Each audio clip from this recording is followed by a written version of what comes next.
Kendo ka kum penj mi penja no. Sama ni loso chike mar wuoye sani ni. Ne en gima lich ahinya. En mani thoth jothuru ok ong'eyo ni joma lich machalo kaka Mbadi wuod Suba, Amilo Gesa Banyar Suba,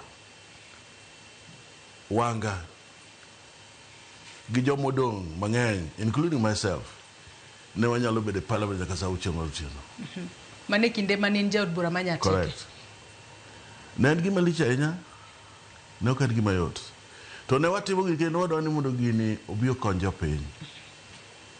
Mane miyo watimo gini. To an kipenja kabe pesa ni konyo jopiny. Pesa madhi ne governors en pesa mang'eny. Kade be ni national government pod ywa tiende. To pesa madhi ne governors pesa mang'eny kabisa. Monego kel change pogruok maduong' ei county ka county.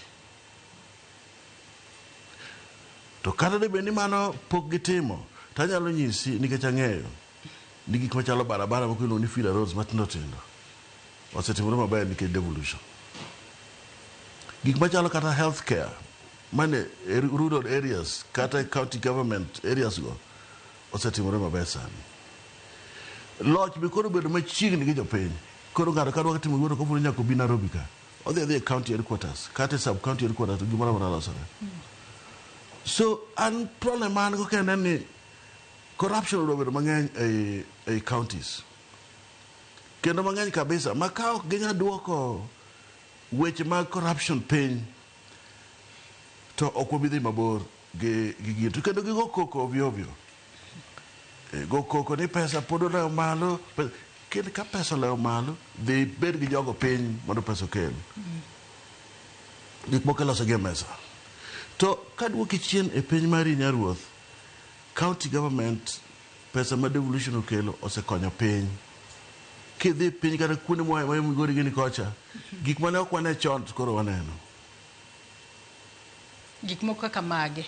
To donge waneno feeder roads mosamoro ne onge. Donge joma ne wuotho kata kadhi 40 kilometers kama ni kuma gidhi donjne kata ng'ato. Tingo ket ma gweng' machiegni. Iwinja. Osiptal mane onge chon. Tini nyalo nwang' machiegni. Kendo ana dona duoko erokamano kendo ne governors wa nikech gisetemo mama kaka Gladys Wanga osetemo kabisa. En mana ni gima rachna ni tich moro mana timo county mar Homa Bay no. Ndala wite Cyprian otamore chulo nyaka sani. Mana to personal. Tadwano winji. Adwano winji. It is important mondo winji nikech joma chal koda maywa kamano so many. As a leader e Kenya ka gima chanda jopiny ame nyaka chanda. But I'm a victim. Ke all alone, kati kwa ng'ato pesa mitimo go biashara. To koro ng'ato ok chuli nang'o. To pesa tichulo ji. To jomoko be chulo kata jomo otimo gino bang' jomoko. So in short, nyajo ka ruoth, any devolution osekonyo piny. National government nyalo bedo ni ywa tiende.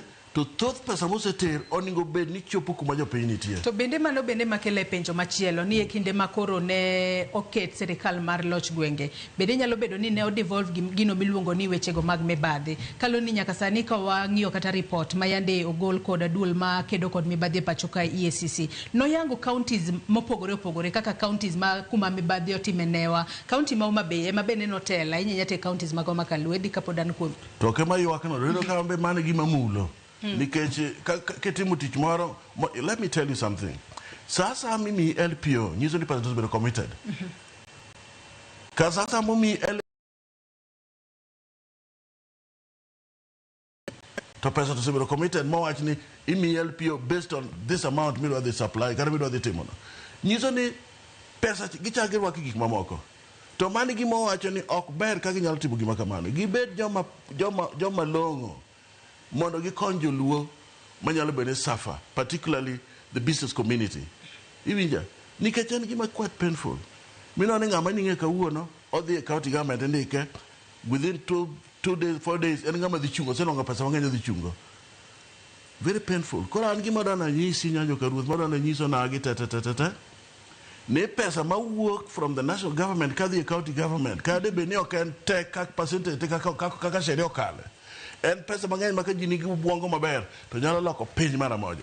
Erokamano. Mwalimu Peter Orero, karwa keto wako kinyi